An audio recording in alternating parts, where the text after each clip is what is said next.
Welcome everyone to the Collaborative Mentoring webinar series, and thank you for joining us. Today we're going to talk about mentoring to and through college. I'm Dana Jones and I'll be facilitating today's conversation. Let's get started. This webinar is part of the Collaborative Mentoring webinar series, which is funded by the Office of Juvenile Justice and Delinquency Prevention through the National Mentoring Resource Center and facilitated in partnership with Mentor, the National Mentoring Partnership. These webinars would not be possible without the planning team, which includes the mentoring partnerships shown on this slide.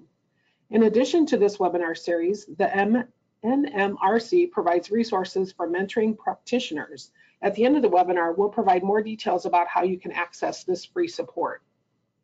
Before we get started, I wanted to share some housekeeping information. In 1 week, you'll receive an email with information about how to download a copy of these slides and view the webinar recording. You can also access this information directly by going to Mentor's website in the next week. And to continually improve the series, we're looking for your input. A short survey will pop up as you exit the webinar. Please take 3 minutes to give us your feedback. We want this to be a participatory experience, so please use the question box to ask questions throughout the webinar. Minnie Chen from Mentor will be queuing up questions to share with panelists during the Q&A portion of the webinar. We may not get to all questions because there are several hundred of you on the webinar, but we will do our best. The questions that we share with our panelists are generally ones that broaden or deepen the conversation. First, let's get a sense of who is with us today. We have 2 short polls. The first question is, what is your experience level in the mentoring field?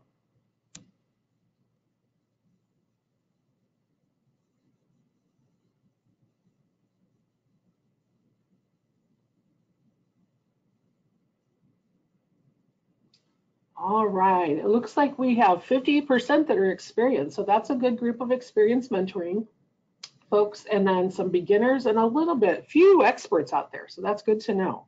Our second question is, what is your role in the mentoring field? Please answer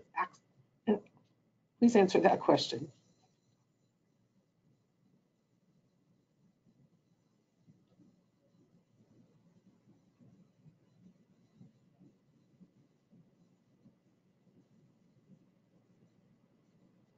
All right, so we have 59% of you that are actually mentors. We have a few researchers and a lot of others. So we'll figure out what that is. And then some technical assistance providers and 1 funder, so 1% funders. So that's a great mix of people that are joining us. So we welcome everyone and think and hope that today's information will be applicable to everyone in the field. So my name, again, is Dana Jones. I am the Conference and Training Manager at Indiana Youth Institute, who is the Mentor Indiana affiliate of Mentor. And then today we have just some of our goals for today are to make sure we're increasing we want you to understand about increasing a student's persistence rate and having support as they navigate the college system and how that can impact completion rates. Leading them to learn about funding opportunities through scholarships and federal funding, and building support networks to build social capital, finding on-campus supports that can lead to successful college career for all students. So we have a few different presenters with us today. The first one we'll have speaking is Darion Hills. He is the Program Manager of College Mentoring Experience, which is based in the Austin neighborhood on Chicago's West Side. CME was founded in 2014 with the mission to answer one very important question: how can we make the community better? Currently, they serve over 200 underrepresented youth per month by providing them with the resources to achieve all their goals, with the ultimate goal being a college degree. This includes developing students through multiple avenues, such as one-on-one mentoring, site and school-based mentoring, college visits, scholarships, youth employment, and much more. We also then will have Cara Dyer, who joins us from Foster Success.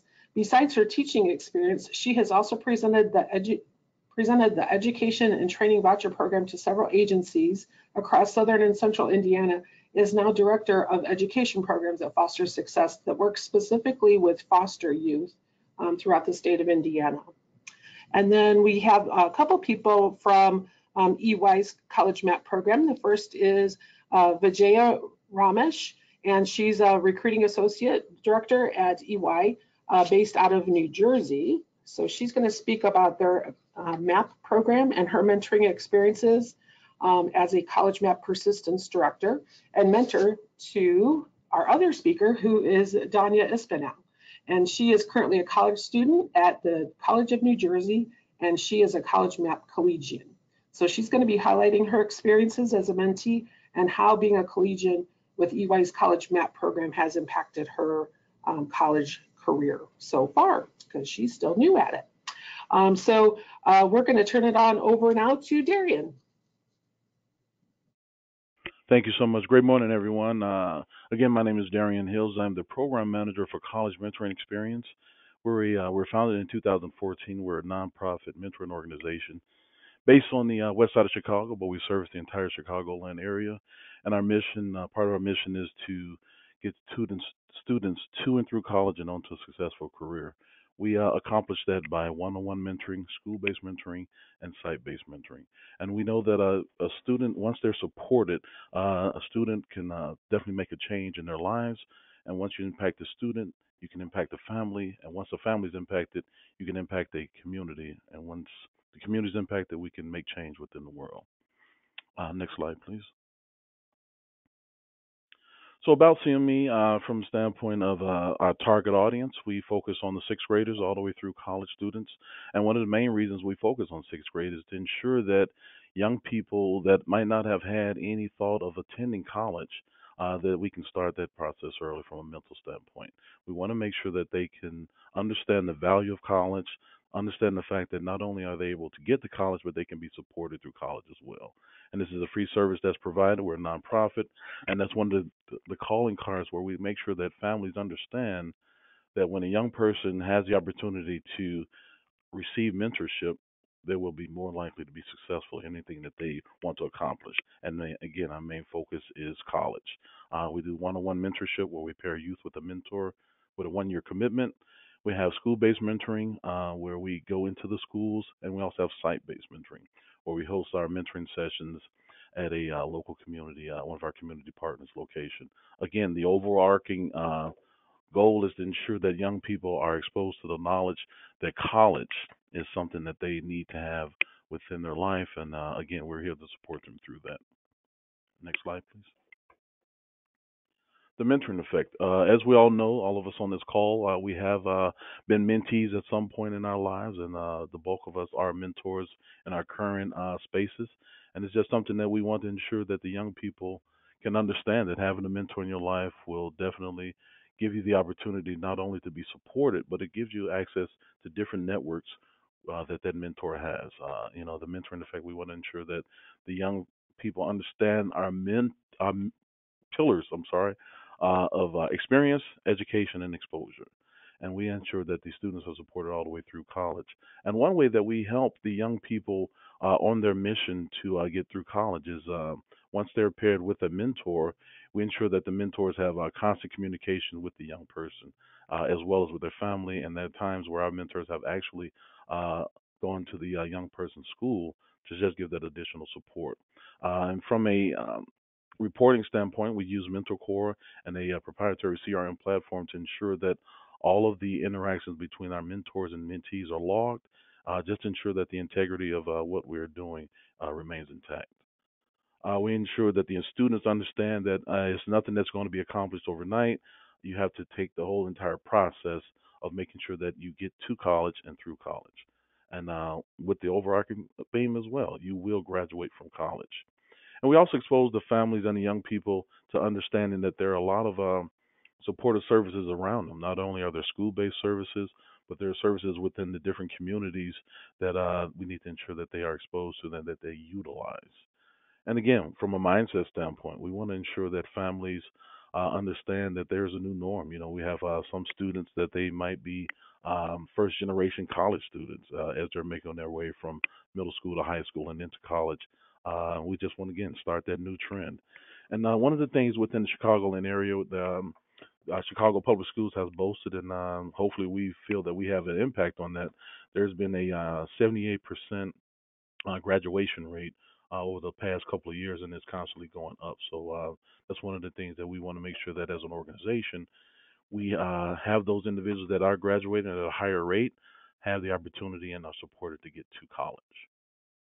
Next slide, please. Casting the vision to attend college. That's one of the things during our different mentoring sessions, whether it's a group or mentor-mentee check-ins. We just ask young people, how long does it take to get to create a high school graduate? And of course, with young people, you hear a lot of different responses. But when it's all said and done, it takes 12 years to create a high school graduate, and that's one of the main reasons why we ensure that we start as early as sixth grade to make sure that we those young people understand as well as their families that college is there's opportunity to attend college and also be successful at and graduate with a degree. And again, our goal is to make sure that there's a right fit for those young people financially as well as a fit for them as a person and a student. And that's one of the things here at College Mentoring Experience. What we do is we help those young people understand. Here we have a testimony from one of our mentees that's currently a college student, and she just gave a review in regards to how college has grown her as a person, and also being able to implement the things that she's learned over the years, whether it's in high school or middle school, whether it's in the classroom as well as in life. That being able to attend college grows you as a person. Next slide, please.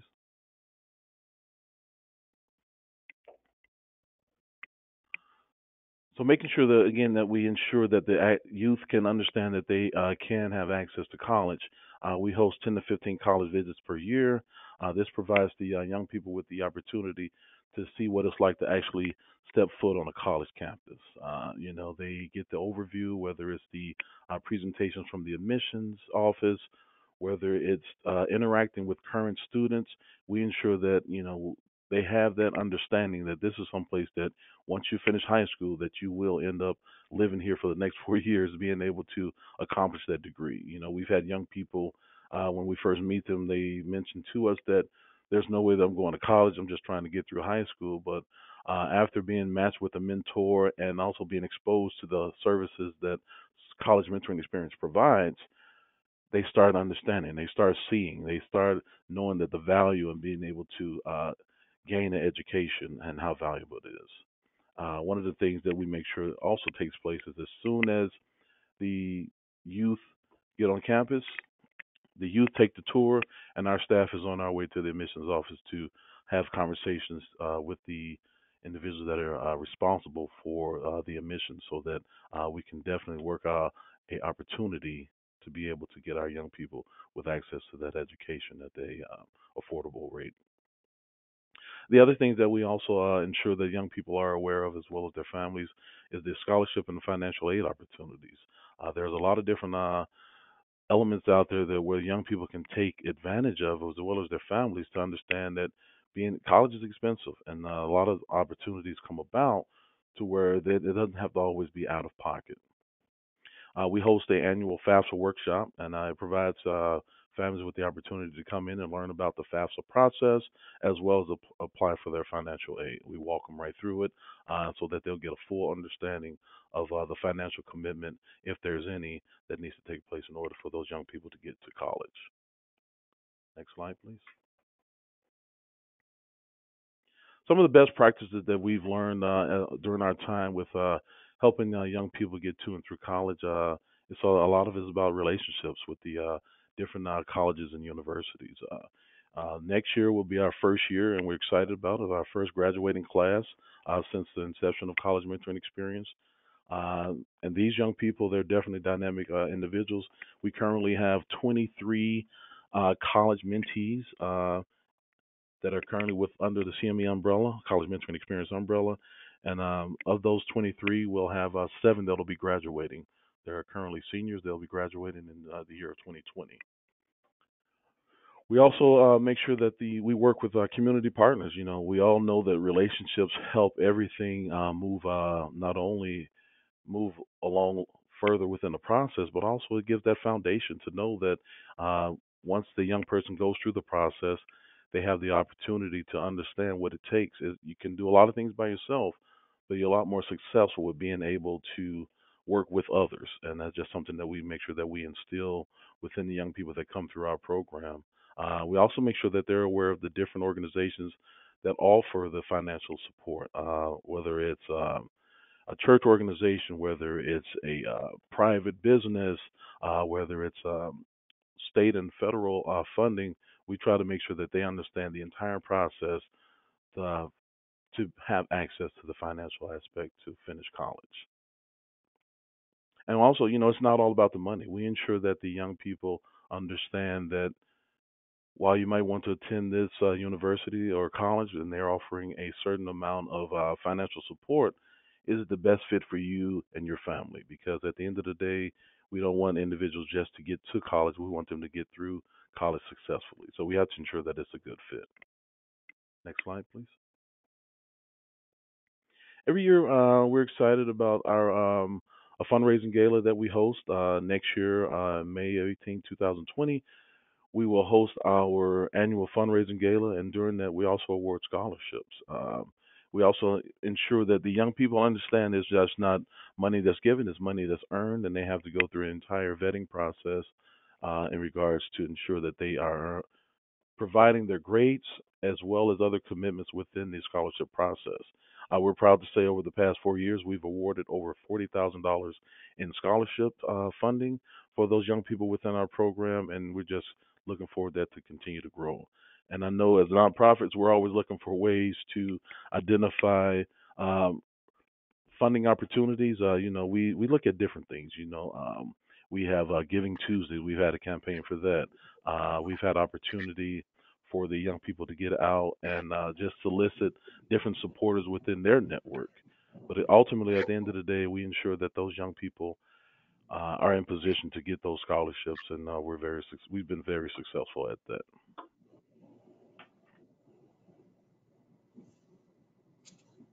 Thanks, Thank you Darion. so much. Oh, are you? I'm sorry. No, We're, I'm fine. I'm done. okay, we're going to look at questions at the end of the webinar. So if you have any, please be sure to enter those. Now we're going to hear from Cara Dyer of Foster Success. Thanks, Dana. I am Cara Dyer. I'm the Director of Education Programs with Foster Success. Foster Success helps Indiana's 22,000 transitional age foster youth make successful transitions to adulthood. We do that through education, financial support, and advocacy. I am also the state coordinator for the Education and Training Voucher Program. You'll probably hear me refer to it as ETV. I will try to remember to say Education and Training Voucher, but I so commonly refer to it as ETV, so pardon me if I do. But the Education and Training Voucher Program provides up to $5,000 per academic year to public and private institutions, Title IV accredited institutions, for foster youth to attend school. So that's a little bit about me. So next slide, please. When we look at the barriers of college access and success for foster youth, we have to remember the data. The data tells a lot about why our students have many barriers in place. And this is not just foster youth, but it's specific to foster youth and the data that I'm giving. 1 in 5 foster youth will become homeless after age 18. Only half of them will be employed by age 24. Less than 3% will earn a college degree. 71% of young women will be pregnant by the age of 21, and 1 in 4 will experience PTSD. These are huge barriers for any young person, but in a foster care youth, it can be an insurmountable barrier for them. So if we can look at the next slide, it kind of dives deeper into the data. 50% of our youth will graduate high school. But of youth that are 17 and 18, 84% of them want to attend college. They don't know how, they don't know where, they don't know what they're going to do. Many of them 34% have experienced 5 or more school changes throughout their careers. So they're behind already before they even attend college, but they want to. 20% of those who will actually go to college. So out of the 84% who want to, 20% will go. So there's many barriers that these young people face. And if we look at the next slide, these are some of the barriers that our young people will face. Not being able to pay. A lot of our young people attend one semester and then they'll not return because they can't pay, or they don't have a place to live because they aren't able to work because they're going to college. Transportation, maybe they don't have a way to get to the university, so they don't attend. A loss of interest.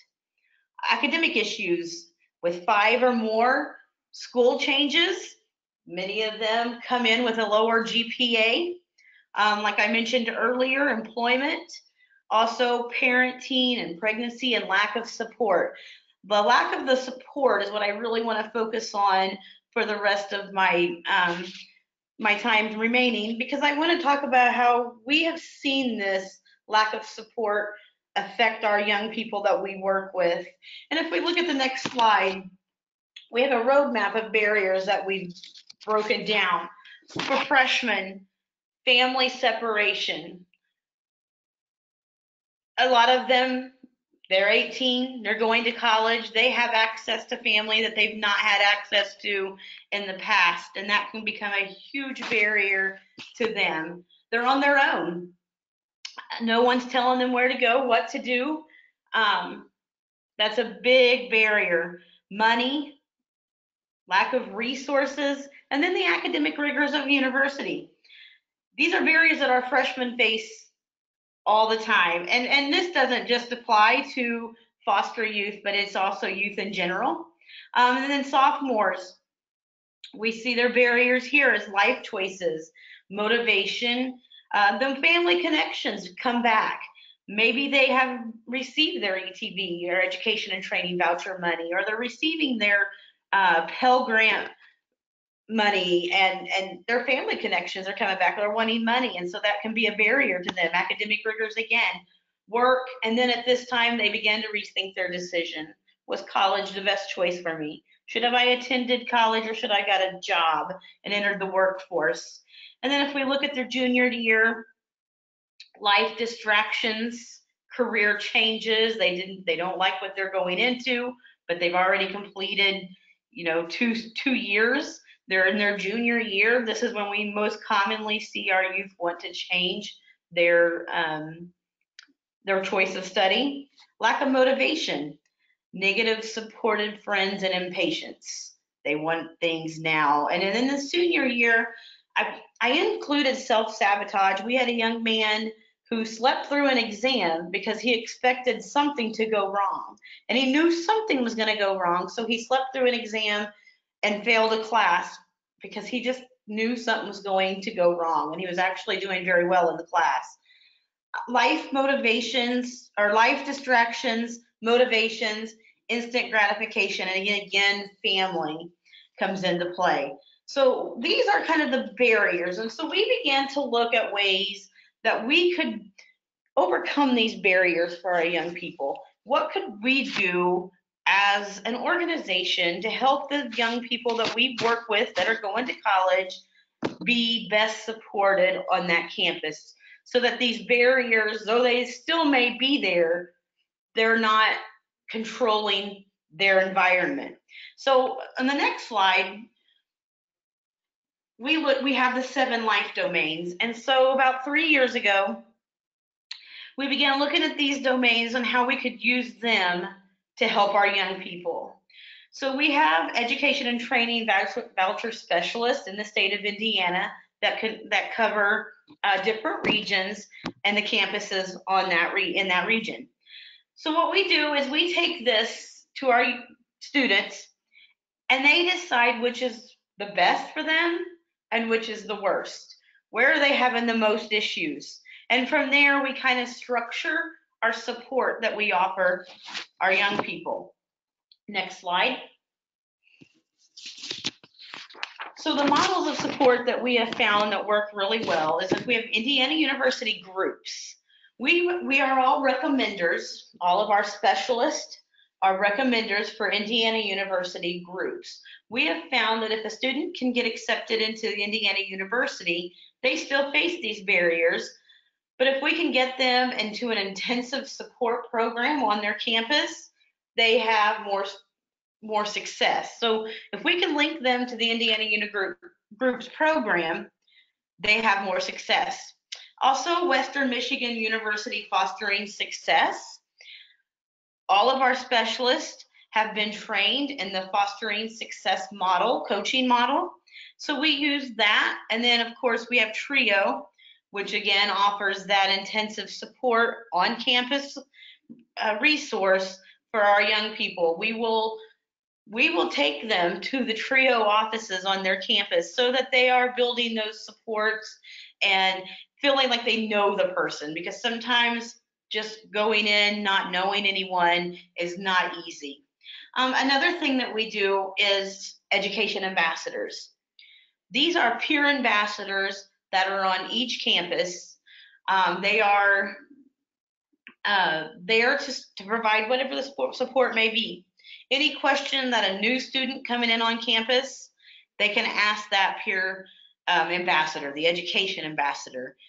And then we also have the education and training voucher program, and we provide through the ETV program monthly visits to that campus. And we meet with every foster youth that is receiving the education and training voucher program. We meet with them one-on-one for a short meeting, just how are things going and how can we best support you? Because we know that having that support is the only way we're going to break those barriers. Next slide, please. This slide kind of shows our model, our support model with the university. We have the Fostering Success, we have the university, and the students.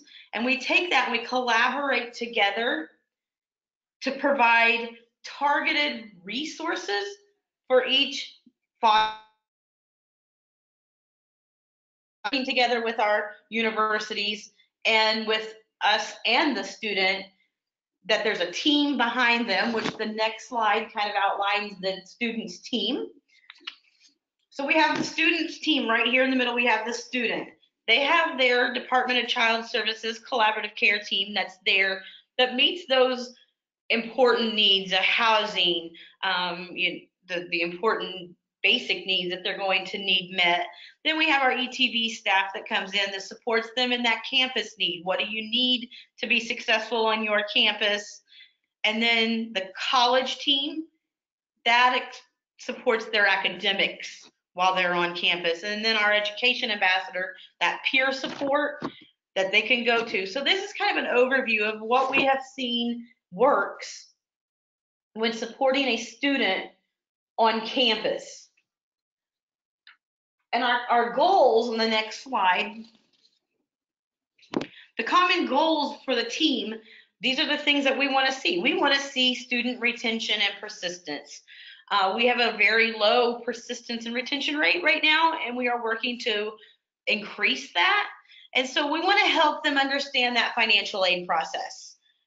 Most students in general don't understand that financial aid process. So if we can break down that barrier of not understanding that you need to maintain a certain GPA to stay eligible for your financial aid through your school, so we will help that. We will work with them to decrease student debt. Maybe letting them know that you have education training voucher dollars coming in. Maybe you don't need to take out that college or that loan, student loan. So we help them understand that they don't have to take out all these loans, and ways that they can budget to decrease that student debt. We also help them navigate the campus. That seems very basic, but it has been something that we do with each of our students. Our specialists, when they go in, the first visit they do, they have a campus map of the campus that the student's on, and it's a basic breaking down the navigation of that campus. We link them, like I said earlier, to support services, TRIO or disability office on campus. And then we link and refer students to tutoring support. Many of our students don't realize the importance of tutoring. In high school, you tutor when you're failing. In college, we try to let them know that you tutor before you're failing so that you aren't failing. And so that's one thing that we really work with them. And then we also refer students to counseling and mental health services. We have seen by doing this a great increase in students that persist from semester to semester. Though it's not what we want it to be, we feel if we continue with what we're doing and maybe enhance it as we go, we will see our young people persisting at a rate that's common to their peers. Okay. Well, thank you very much, everyone. Thanks, Cara. That was some great information. I know we have some questions coming in, but be sure to enter those if you have any so we can get to those after our next presenters. We do have Vijaya and Dania from EY that are going to share about their college map program. Thank you so much. And hello again, everybody. My name is Vijaya Ramesh. I am a persistence director for College Map for our EY location in Secaucus, New Jersey. And Dania, who's also here on this call with me, is a mentee in our program.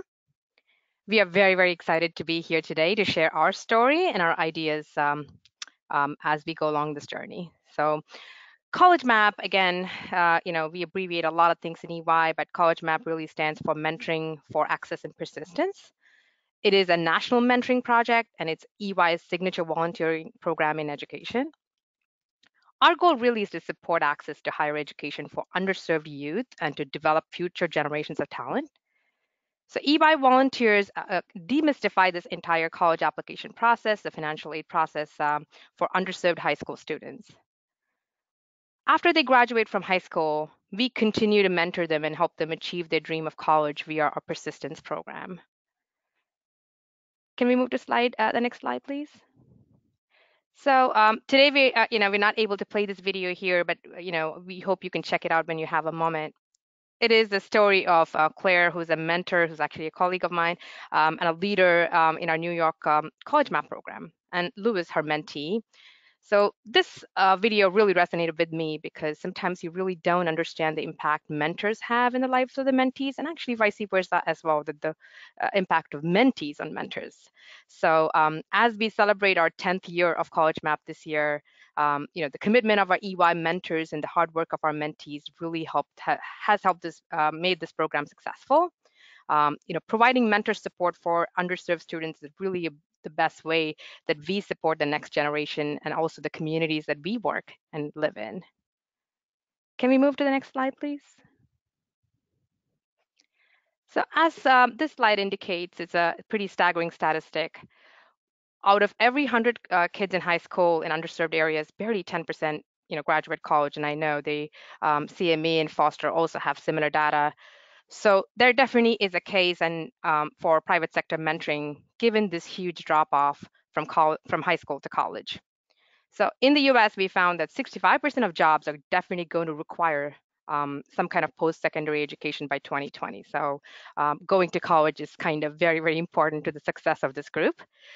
Providing mentor support for these underserved students is really the best way that private sector can support this generation. So we believe that these mentoring programs, especially like College Map, is a huge part of that solution. For today's youth, especially for the underserved communities, mentors can help find pathways to productive, fulfilling, and sustainable lives. We found that youth with mentors are more likely to be successful in school, more likely to be leaders in their communities, and more likely to enter young adulthood with opportunities for ongoing education and career choices. So I think this is a good segue to kind of introduce Dania, who again is a mentee in our program. So Dania, would you want to kind of introduce yourself and talk about your experience working with mentors through College Map or even outside? Yeah, of course. Hi, everyone. Yes, my name is Dania Espinal, and I joined the EY College Map program as a junior from Memorial High School in West New York, New Jersey. I have been very, very blessed to have several mentors who have truly helped me in the last 3 years that I have been with College Map, especially Linda throughout my high school journey, and now you, Vijaya, helping me through my time in college. Linda and I went on a few college visits together, which was of great benefit to me because she had walked this path before me. I have been able to avoid making so many mistakes, and I have learned so much from her experiences. And Vijaya, I always go to you and I always seek your advice on scholarships and internships to apply to. Talking out difficult situation with you has really helped me to stay on track, excited about school and to persist and not give up on my dreams. From my personal experience, I know how important the role you have both played in helping students like me apply to college and successfully continue this journey. Having you both in my corner has really been a priceless experience. That's great to hear, Dania. Again, as we continue, can we move to the next slide, please? So, as you can see from this slide, I mean, the College Map program has kind of created an enormous impact for mentees like Dania, but also internally within EY. There's a lot of appetite and interest from EY employees to be actually involved in programs like this. And the broad, base of executive support that we've received, we've had, big sponsors and when I say internal sponsors in all the locations, and this has caused this program to really grow from when we started to from 9 locations in 2009 to 37, actually almost 38 as of today. So definitely a lot of growth within the program internally. My personal journey with College Map started about 7 years ago. I was very new to EY, but just hearing about this program kind of piqued my interest, and I wanted to, really check the program out. Being a first generation collegian myself, and my parents and grandparents have never been seen the inside of a college, so I definitely wanted to, I felt lucky that I'd had the privilege of going to college, and I wanted to make sure that I give back to this community as well. So that's my personal experience with College Map. So but Dania, I mean, again, the 3 years that you've been with the program, can you walk us through a little bit more about, what are some of the things that, what has been your journey like in College Map? Yes, so when I first joined College Map, a junior in high school, I was very intimidated just by the whole college admission process. I remember I didn't know if I wanted to dorm or commute. I didn't know what major I wanted to pursue. I didn't know how to apply for financial aid. I had no idea of how to complete a college admission application. So it was just a lot of things at the same time. With the support of Linda and UBJ and other College Map mentors, I was able to apply to 11 schools. And after going on several college site visits with mentors, I decided to dorm because I could finally see myself in that space and understand that College Map was not only that college, I'm sorry, was not only an environment I wanted to be in, but also somewhere where I belong. During one of our monthly meetings, which we always had in high school with the College Map team, we had a presentation on choosing a major and ways to tie our passions to a career path of our interest. And that seminar was crucial in helping me explore different career opportunities and decide on a major. Oh, that's great to hear. Thank you for sharing that, Danya. So if we can move to the next slide, please. So I know that this would evoke some conversation here. So some of the tactics and strategies that we have used in College Map to stay engaged with this community. Again, we've split our program into two parts: the Access, which is the working with juniors and seniors in high school directly. Again, I see other organizations like CME, they start very early, but we start more from the junior year. Um, so our Access mentors meet these students monthly and help them with all kinds of things like SAT prep, applying to colleges, the financial aid process that we've heard a lot about, college visits, and helping our students decide really what's the best school for them. Um, we've tried many different group mentoring models and finally settled on a pod model so that we have mentors and mentees together. This has been very helpful because it helps the mentees get very diverse perspectives and the attention that they need as well. And this high level of attention provided by our mentors has helped increase the average percent of students who have kind of gone and gone on to college from 72% to 99%.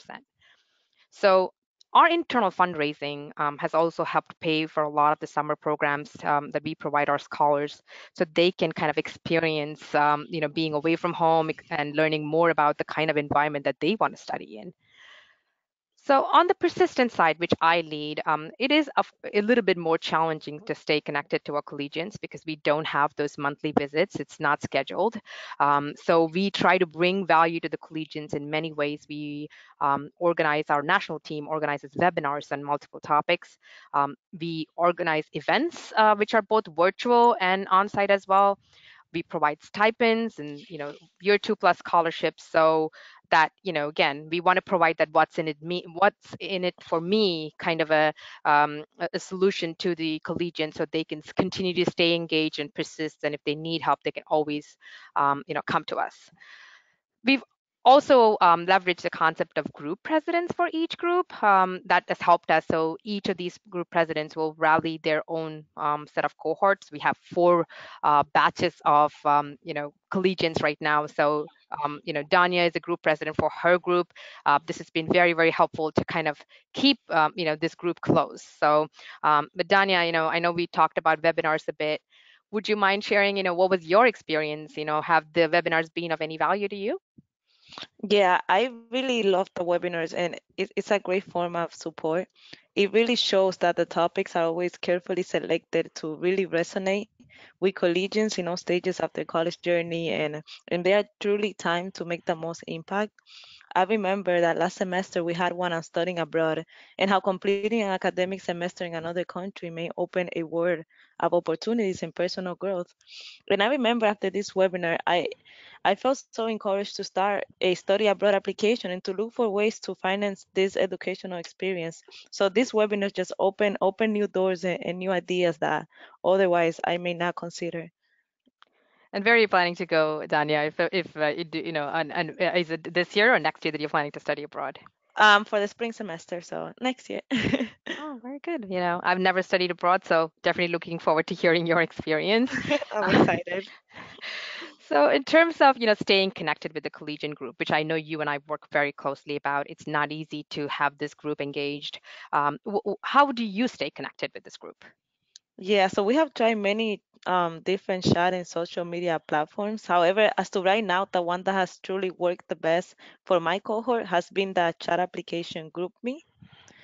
This application has been great in helping us stay in touch and to communicate well with each other just because of how casual it is. So we use it as an informal way to share everyday aspect of our college experience and things that may be happening in our different campuses. Very cool. And I know I'm part of the group me too. So I know there are, we do start some lot information. Sometimes it's somebody has, found a scholarship or, an internship opportunity. So this it's really has been a great way of for us to share information with this group as well. So in terms of, the events, I know that every year we try to organize 3 to 4 events so we can kind of meet with the collegians in person. It's a good touch point for us. So we focused on, providing different kinds of experiences, panel discussions. We are actually thinking about what topics we are going to do for this year as well. So just trying to, again, make it more interesting for this group and, bring some value to them. So in terms of the events, Dania, I mean, do you have any favorites? Yes, of course. One of the most popular events for my cohort was definitely a New York City dinner cruise that we went on. Thanks to the work of EY mentors, we were lucky to have the wonderful experience to meet Rashad Jennings, retired New York Giants running back, and he addressed our college map team and his experiences growing up and overcoming diverse adversity to pursue his career in football. And I feel like this really resonated with all of us, and it further proved that, to us that coming from a low income background and a community did not mean that we could not pursue our dreams and unlock our full career potential. I also really enjoyed the panel discussion last year on the topic what employers seek and how to prepare for a successful career. It was really nice to have recruiters come in and share advice on how to stand out and place ourselves as a competitive candidate in our industry. I remember that one, and I know that was, a lot of the collegians came back later and did say that they learned a lot about LinkedIn and all of the social media and, Yes. and making sure, right, that they set themselves apart in such a competitive marketplace. So that's great to hear. So I know that, again, in terms of recommendations and best practices, some of the resources we've used, these are all the various strategies. We've treated this whole experience as a collaborative long-term journey between mentors, mentees, and even the parents of some of these scholars. So we've invited them to a few of the events. This knowing what ticks with our mentee has been the key to gaining their trust, so we can walk them through some of these topics are complex for them. So just being able for them to know that they could trust us and as we walk them through. The level of support, I mean, this level of support has helped really build up the confidence in our scholars, providing them a chance to apply to schools that they normally never would have. So in giving information in small doses and working with mentors, who've had a similar journey as them, has proved to be very, very effective. And I definitely want to say, last but not least, no program can be successful without proper sponsorship, especially private sector. So the real heroes are definitely of our story are the mentors, mentees, and all of the sponsors who've helped us make this program successful. Can we move to the next slide, please? So, I mean, Dania, I know, we've heard your journey about how you got involved with College Map and definitely how, we are helping, we've helped you. But in terms of, College Map helping you succeed, how, has there been any impact in how now, as you walk through your college journey? Yeah, there has been a lot of impact. What I have enjoyed the most about College Map is that it didn't end once we graduated from high school and it continued right into college. So, through the opportunity to interact with professional individuals outside of my community prior to starting college, I was able to better navigate the culture shock once I actually got to college. And I knew what to expect when I walked into campus on day one, so I wasn't as nervous. Also, as city president of my college map, I have learned to work well with different type of people, to better listen to others, to coordinate with Vijaya and other mentors, to plan different events that will be of interest to my cohort. I have also built up my leadership experience because College Map prepared me well, for example, for things like the opportunity to participate in panel discussions, and be able to share my experiences with new collegians. um, a direct result of this is that within my first year at the College of New Jersey, I was actually admitted into a leadership honor society, and I was also elected as the treasurer of Unión Latina. And Unión Latina is an organization that empowers Latinos and promotes intercultural understanding on my campus. I always attribute my burning desire to pursue leadership opportunities on campus to the confidence I have gained because of my experience in College Map. As I previously mentioned, the webinars by College Map have also been very helpful and meaningful throughout my college experience. We also had webinars on the importance of getting involved on campus and seeking different opportunities, and this motivated me to apply for Grow to Invest last year, and I was accepted into a 4-week rigorous finance training at the University of Pennsylvania. And actually, Linda, my mentor, wrote the letter of recommendation for me to get into this program. Um, and the webinar on studying abroad, that inspired me to look for ways to spend a semester in Italy. Another way of support is definitely the stipends that we receive as collegians from EY for attending webinars and other events. These stipends help me manage expenses like buying books and other college expenses and costs that always come up. Oh yeah, and they always come up, right? All supplies expenses. But it's great to hear, Dania, that the impact that we've made, and congratulations to you and continuing to strive for academic excellence and making it to the dean's list both in fall and spring semester last year, and hopefully the same this year, and also your excellence in getting internships, etc. So wish you good luck with that. Thank you. Can we move to the next slide? So again, this is a different perspective of how mentoring, as it profits, our mentees as well. It does help us, the employees, gain, confidence and, again, just a way to contribute. So what we have found is truly engages our people. Our employee surveys show that EY professionals who are involved with College Map have received significantly better performance ratings. Just the level of engagement has been tremendous, and it also strengthens our business. So, we've also noticed that the best in class engagement had higher, gross margins, almost 8 points higher. And revenue growth also increasing, and retention as well, which grew more than 8 points. This is all the stuff that we've gained from the survey. So just my own experience has brought some great connections. I've worked with people I would have worked before. I've enjoyed working with my mentees. I've learned a lot from them. So personally, just learning about a different generation and working with so many different people, my network has brought in within EY and brought me several, opportunities. And this year I got promoted. I believe College Map played a big role just in building up my confidence and leadership as well. So again, it's a very mutual mentee mentor, relationships that have helped us, through this journey. Next slide, please. So again, thank you for your time today, and thank you for the opportunity to present here. So if you have any questions, please reach out. And for any information on College Map, you can check out our website. Thank you again. Thank you so much. That was Thank you. information, and hearing from a collegian as well as that's been through part of your program so far anyway. On this slide, we do have some contact information for our 3 different program presenters. And so if you'd like, when you get the copy of the slide, you'll have that as well if you can't jot it down quick enough. But we do want to get to some question and answers for this. So please be sure to enter those. I know we have several, and I'm going to hand it off to Minnie to lead us through some of those questions.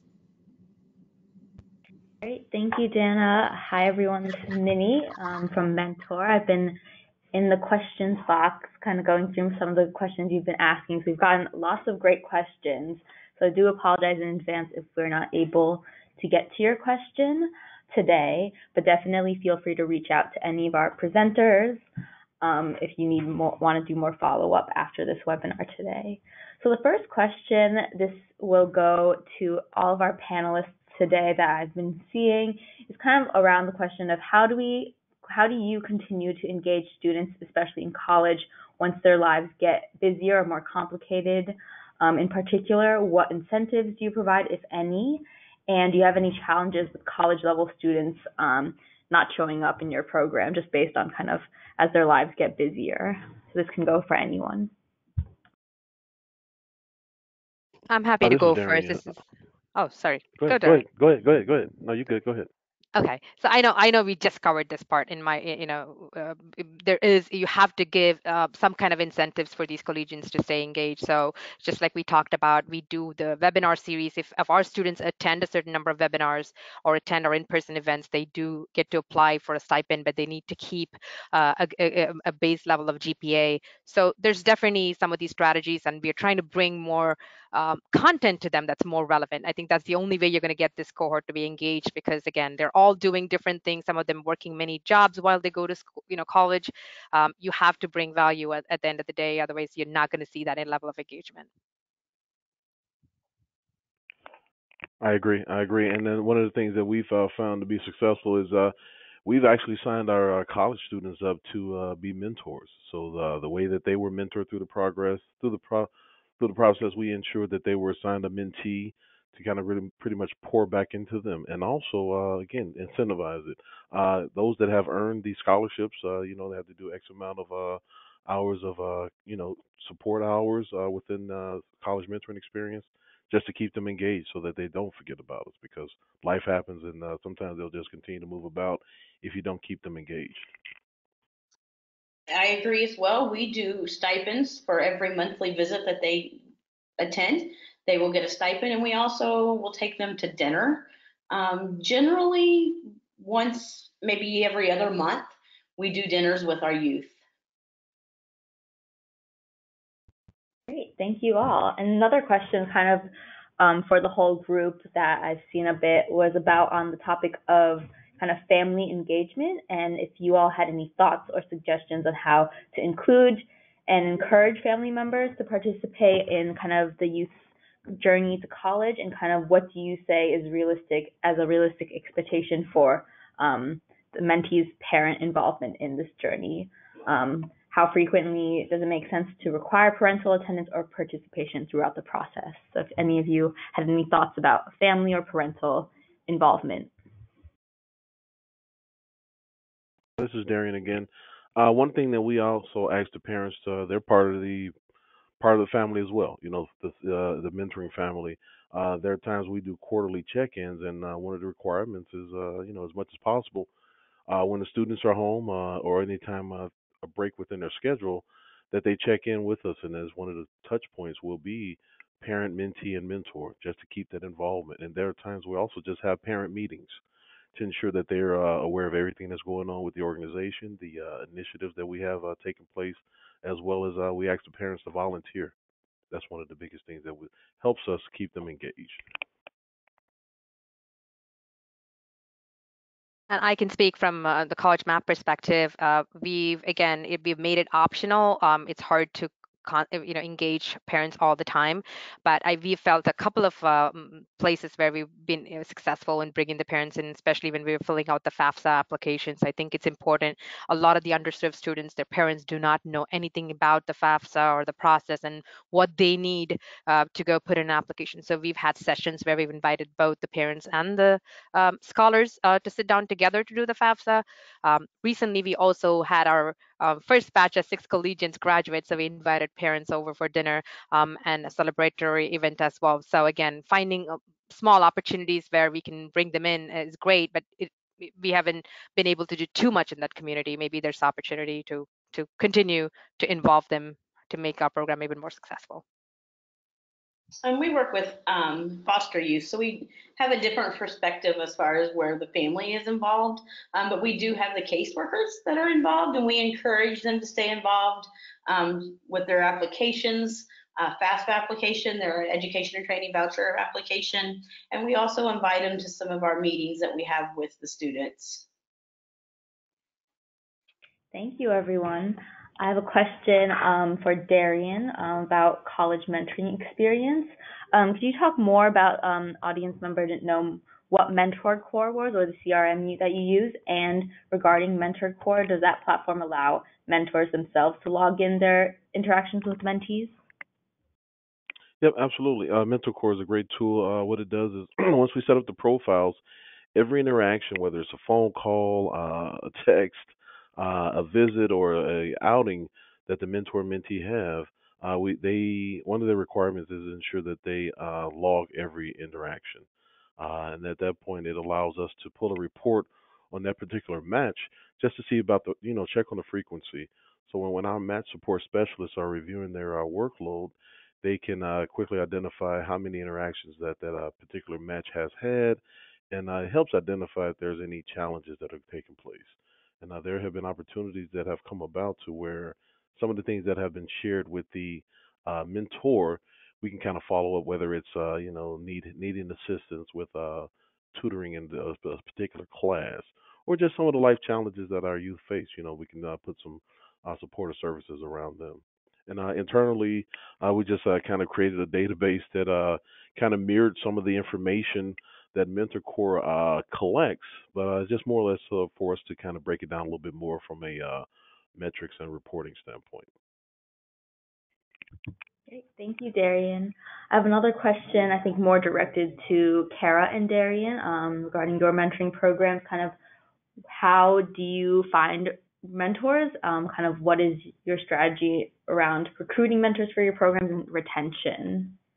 They're wondering do you target specific groups or communities to volunteer, and how do you keep them engaged? Talking. Networking. Networking is the key piece in that.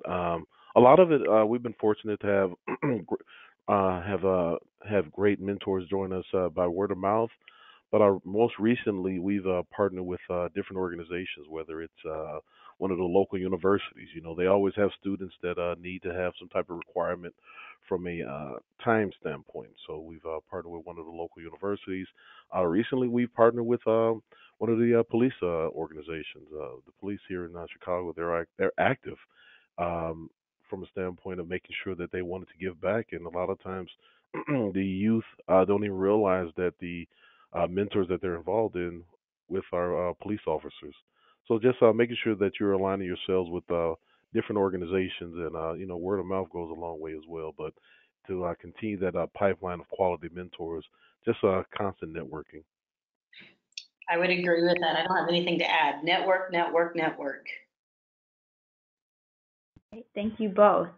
And a question for kind of Vijaya and EY. We have someone kind of asking more about kind of, sorry, I lost my question. Hold on, let me get it back out. They're asking kind of recommendations for kind of how they can kind of get buy-in and work with different companies, wondering kind of for funding and the training that you all have, kind of what are your recommendations for kind of working with companies to kind of get that buy-in for volunteering with them?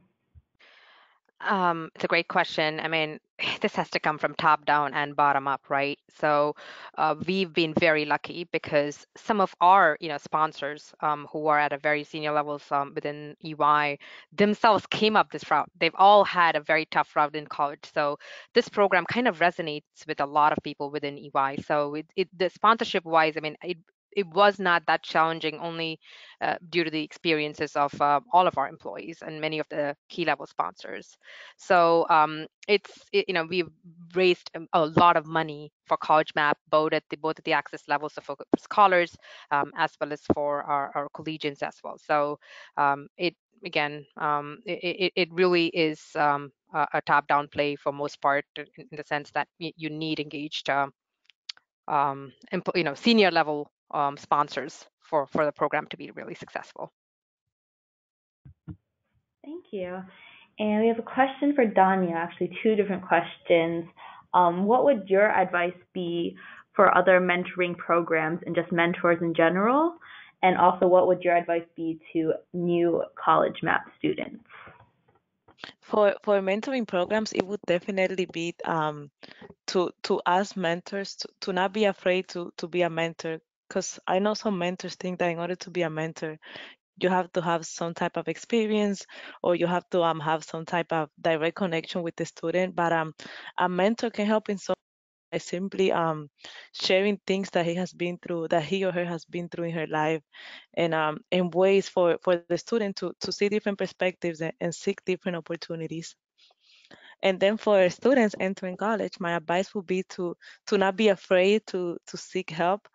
Um, Even with mentors, college is a very difficult place to be in, and especially when you come from a low-income community, first-generation student that you were never exposed to other family members going to college. It's a lot. It's a lot at the same time, a lot coming in at the same time. So definitely don't be afraid to go to tutoring. Don't be afraid to ask for help. Don't be afraid to raise your hand in class. Those are all things that help. And to answer on behalf of Dania, what makes her successful? She's extremely engaged. She asks a lot of questions. She pushes the mentors a lot, which is definitely part of why she's successful as a mentee. So if I could throw that in. Thank you both. We have time for one more question.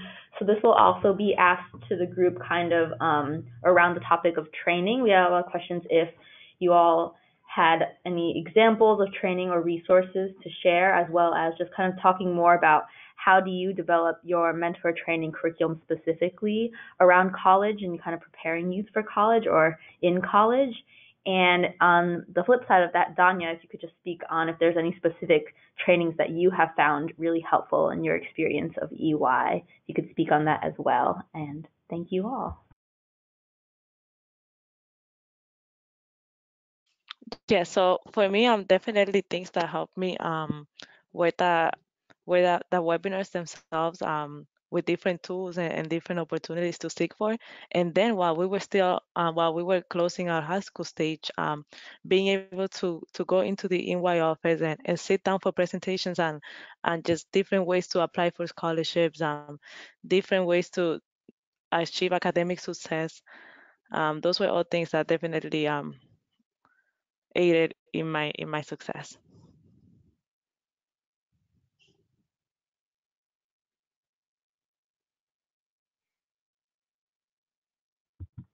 Did anyone, did any of the presenters have any comments or thoughts on developing their training curriculum? Where have they gone to kind of access different materials that they can train mentors with when it comes to preparing youth to college and through college?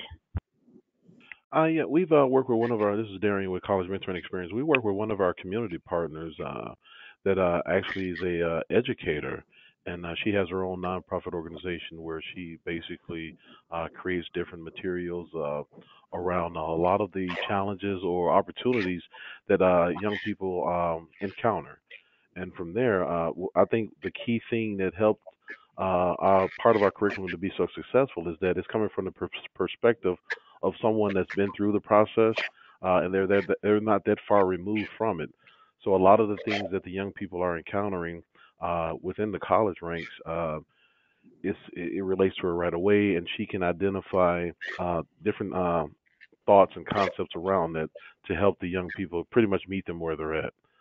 Some of the success has come about immediately from the standpoint of something that they just relate to, whether it's time management, whether it's offering an initiative to help individuals just improve their current conditions. So again, but that all goes back to the partnership.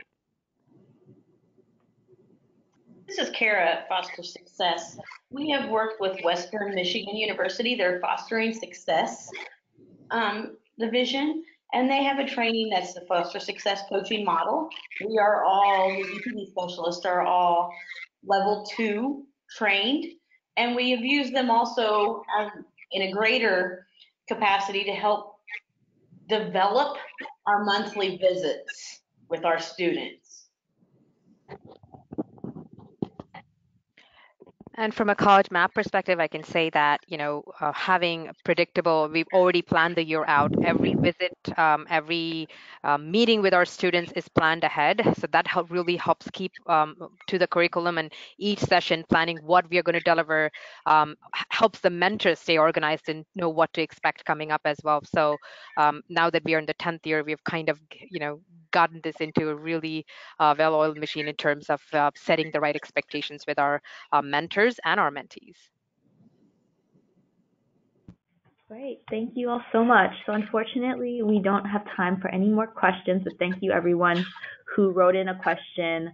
There is as you feel free to reach out to the panelists if you want to follow up with more information. Thanks, Minnie, for leading us through those questions. You guys asked some really great ones, so thank you for your participation. This is a slide that has some resources that will come through in the link for you, some different resources that we have gathered. And then also on your control panel, you'll see 3 PDFs that are there that you could download before the end of this webinar, that are some toolkits that are available for you to use. And we're always looking for resources, and why reinvent the wheel. So please feel free to click on those and download them. If you miss out on that, you can do that when you get the link to the webinar. They'll be available that way as well. All right. We do have some additional resources available. We have affiliates around, and you can find those on the mentoring.org website. We have the mentor scales that impact by developing, supporting a national network of affiliates. These affiliates provide the leadership and infrastructure necessary to support the expansion of quality mentoring relationships in local communities or statewide.